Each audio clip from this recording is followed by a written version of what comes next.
Jurassic World introduced us to the Apatosaurus, Dimorphodons and Mosasaurus, to which we had never seen in a Jurassic film before, while also giving us a look at some of the older dinosaurs we had come to know and love from earlier movies, albeit sometimes redesigned. But for any who've dived into the Jurassic World tie-in website, they will tell you that there were indeed several never-before-seen dinosaurs on Isla Nublar, absent from what we saw in the film. Animals like the Baryonyx, Metriacanthosaurus, and Suchomimus were all known to have been inside of their paddocks during the events of the film, yet none of them were shown on screen. Now, with this being said, it may actually come as a surprise to some that Jurassic World actually had even more information on dinosaurs than what the website even reveals with its detailed files, as the Innovation Center in the fourth movie does indeed contain several different species of extinct life that we have either not previously seen or didn't know Masrani's company was even aware of. This picture shows the Holoscape as it appears in the aforementioned Innovation Center. Here we can see dinosaurs we all would expect, like the Tyrannosaurus, Triceratops, Apatosaurus, and etc. But there's also a Brachiosaurus listed close to the top left.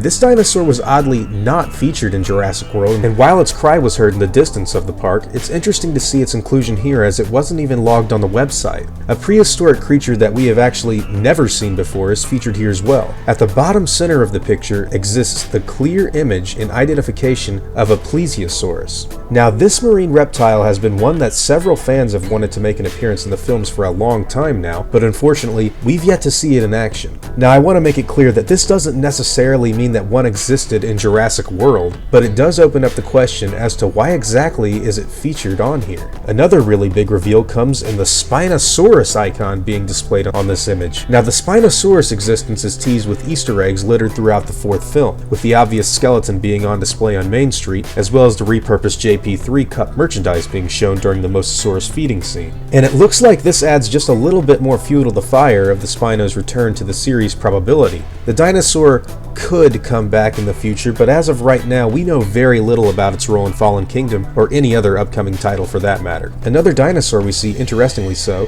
is the rare Allosaurus. Now, this dinosaur has actually only been featured in the Jurassic Park comic books by Topps, which I go over extensively on the channel, and that's more than likely the extent of this animal's appearance on the screen. Easter eggs like these are really fun to catch for people who know the tiny and minuscule details of the series, and when we finally reach it popping up in the comic story, I'm sure it will be a spot fun to read. Hopalitosaurus, Nipponosaurus, and Lizothosaurus all have their own individual icons as well.